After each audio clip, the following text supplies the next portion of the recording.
Welcome to No Silver Spoons, the podcast where real leadership and real business come to life. This is Season 4, Keep Going, hosted by Beth Herman, a 5-time CEO who has managed teams from 1 to over 1,500 and personally hired more than 700 people worldwide.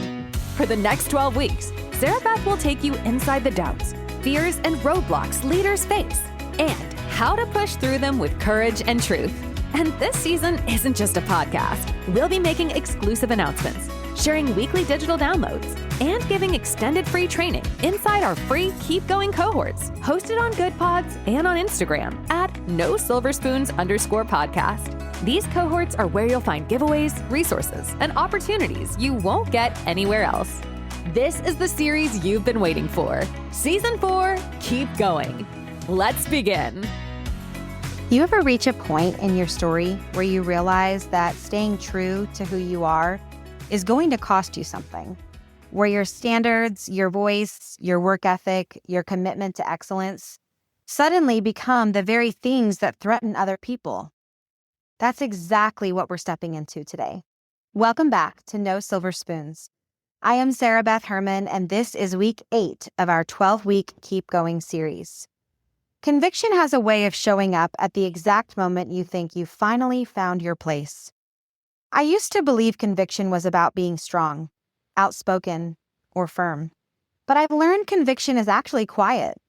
It's steady, stable. It's what keeps you aligned when everyone around you wants you to bend. And in leadership, conviction is both your compass and your cost. I won't name the city or the company, but when I started working there, it felt like home. I oversaw between 25 and 35 dental practices, depending on the season. The role felt electric. People appreciated how I showed up, how I cultivated conversations, how I cared about the offices. Even the CEO told me I was influencing culture in ways he didn't expect. I was dressing for the position I wanted to have. I was speaking for the position that I wanted to have. I was assuming the role that I always believed I should be in, which was always several levels above where I was currently. Looking back, I now see how deeply I loved that season. It was one of the first places where I truly felt seen for my work ethic and not just my title. I poured everything into that company. My ideas, my energy, nights and weekends, the best parts of me. I was creating SOPs when I didn't even know what the word SOP was. I wasn't even trying to outshine anyone. I was simply living in my calling. And for a while, it felt like everyone could feel that light. There came a day that we hired a 4th person into our leadership circle. The atmosphere changed instantly. It was not something you could point to in a meeting. It was subtle. A look, a shift, a new current. Suddenly, the access that was once given freely started closing quietly. If you've ever worked in a place where you can feel decisions happening in the room that you aren't invited into, I think you understand exactly what I mean. No email, no memo, just an emotional climate shift. My intuition started whispering before my logic could catch up, and now years later, I trust that whisper more than anything else. It's God's early warning system. You see, the chief operating officer, the person who once championed me, started playing both sides. She would call me privately, instruct me exactly how to handle a situation, and I would do it with excellence. Then I'd get reprimanded by upper management. I never defended myself saying, "She told me to do that." I took the blame every time because I wanted her approval. This is where leadership psychology comes in. When you depend on someone's approval, they own your confidence. I didn't know that then. I kept trying to earn something that was already being withheld intentionally. You see, sabotage doesn't start loud. It starts with quiet distortions that make you doubt your own intuition. And that's exactly what was happening. When the new hire's spouse joined the company and landed under my leadership, things grew complicated. And yes, you heard that right. The new hire, the 4th person we hired in our leadership circle, we ended up hiring that person's husband. After discovering his affair with someone in the front office, I reported it. Ethically, professionally, just as I should. Instead of supporting me, the chief operating officer took him out of my leadership and placed him under the leadership of his wife. A complete conflict of interest. That day felt like a physical shift in my body. Neuroscience calls this the neuroception, when your nervous system detects a threat before your mind processes it. I remember I was in my car that day. I was just thinking as I was driving down a very familiar road, hitting every green light, which never happens, right? Kept thinking, no one is coming to save you here. You need to save yourself. This place is too far gone. And that was the first moment that I realized my conviction was going to cost me my comfort. Early on when I worked with this company, I had worked with an older coworker. And in the beginning, it was just her and I. She once admired me, and her and I had a great relationship. But then things shifted. She became competitive and overly influenced by our chief operating officer and eventually very manipulative. 6 of our practices asked to not have her overseeing them anymore. She wasn't leading, she was controlling. And control always cracks under pressure. Instead of termination, which is what she should have faced, for all of the complaints and the HR issues that came up from her leadership, this chief operating officer saved her position and created an absolutely ridiculous position I've never heard of in my entire career so that she could stay working there. I'll never understand that decision. It will perplex me for the rest of my life on why someone would ever do that. However, it will also break my heart on how that once wonderful relationship that I had with that coworker was tarnished for no reason. In hindsight, I see how insecurity can reshape a person more than ambition ever will. You see, that coworker, she never started out that way. As I said, we were friends. We worked really well together. We had a great relationship. She was kind, warm, eager to grow. But environments shape people, and toxic leadership rewards imitation, not authenticity. I never blamed her. I simply grieved who she became under pressure. All throughout my career at this company, I refused to compromise my work ethic. I refused to change my standards to align with dysfunction.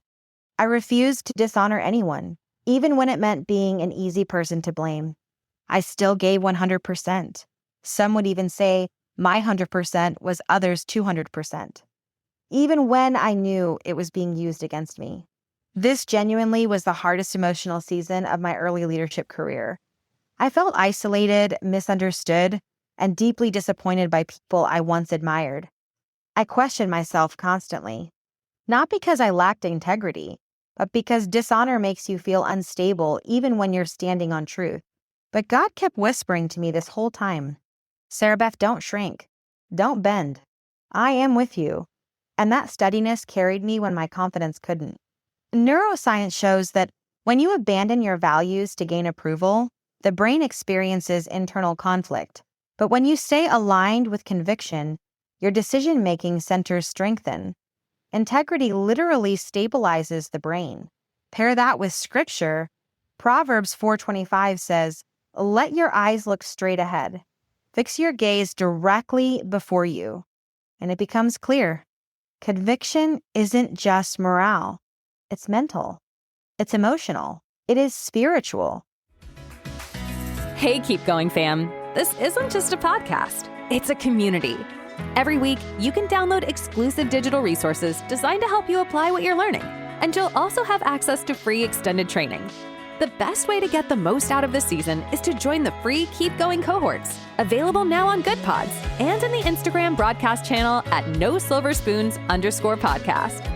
As a member of the cohorts, you'll get first access to digital downloads, exclusive getaways, mentoring opportunities, and special announcements before anyone else. Don't just listen. Be a part of the conversation. Join today at dentistrysupport.com/keepgoing. All right, let's get back to the episode. Standing firm is biologically and biblically strengthening. Conviction is God's design for protecting our purpose.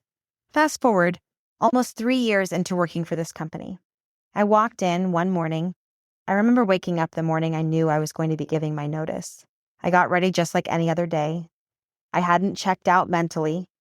I knew that day, as soon as I left the house, I would send a text message to our chief executive officer, requesting a meeting with him that morning. I knew how it was going to go down, and I knew that it wasn't going to be easy. He accepted my request for a meeting, and I arrived at our corporate office about 3 hours later. When I gave my notice, there was no dramatic exit, no grand reveal. It was just peace, and I would venture to say about 70% heartbreak. I loved the dream of what that company could have been. I grieved the imagined future that would never happen. I remember sitting across from him, explaining that I was giving notice, giving him a letter, and feeling the sadness leave my body because I was so devastated to leave a company that I loved working for. It truly broke my heart how it went from a place that I bragged about, that I literally would tell my husband, if we ever win the lottery, I'm giving $1 million to this company and I'm investing in it because I believed that heavily in the company. I was brokenhearted, but leaving was the first breath I had taken in months. It felt like stepping out of a pressure chamber. And sometimes the greatest sign that God is in a transition is not the excitement. It's the relief. It's the softening in your chest that says, you can rest now. I didn't leave failure. I left misalignment. And those are two very different things. This week isn't a digital download week. It is a personal activity where I'm going to give you 3 questions. And I'd like you to answer all 3 and email me your reflections if you'd like to share them. If not, keep them for yourself or share them with any mentor you might have. The first question is, what do I refuse to compromise, no matter the pressure? The second question is, where have I allowed approval to dilute my standards? And the third question, what are the non-negotiables for my life and leadership? I have had to ask myself these questions many times. I've had to learn what the answers truly are for me. And I haven't always answered these questions the best way. And I think our answers to these change over time. We become different people. We grow as individuals and professionals. I'm going to put these 3 questions in the show notes so you can copy and paste them there. Or you can pause and rewind this episode and listen to them one more time.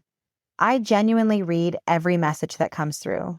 Your stories, your feedback, it all matters to me. This series is a conversation, not a monologue. And your reflections help shape where we go next, the next series content. The best leaders are always students first. Humility is what keeps us teachable, and teachability is what keeps us promotable. As in every episode, we always have a that's good moment. So here's what I want you to remember from today. Conviction will cost you, but compromise costs more. You are not too much. You're just not willing to be less. Some people were never meant to clap for you. Peace is proof you chose alignment, not approval. Honor is not weakness, it is your spiritual armor. God is leading you toward a room where your integrity is not a threat. You are not being punished. You are being positioned. And that positioning is worth every misunderstanding, every loss, and every lonely step. Because this episode releases during Thanksgiving week, I want to close here. Be grateful for what God has removed from your life. Be grateful for what He protected you from. Be grateful for the redirection.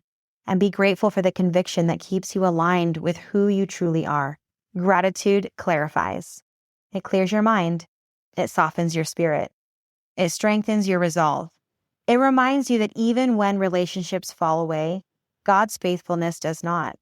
Gratitude is what lets you keep going. Next week is week 9.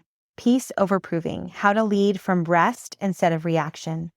And if you haven't yet, check out the show notes. That's where you can find episode links, sponsorship information, and ways we can work together.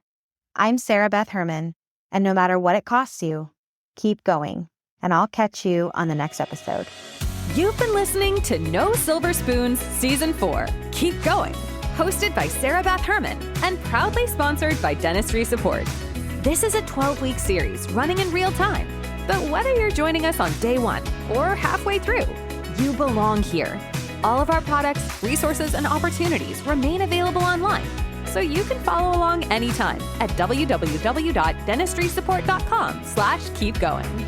Be sure to join our free Keep Going cohorts, hosted on Good Pods groups and inside of our Instagram broadcast channel at NoSilverspoons_podcast. Members of these cohorts get first access to digital downloads, links to free extended training, exclusive mentorship opportunities, giveaways, and notifications the moment new tools drop.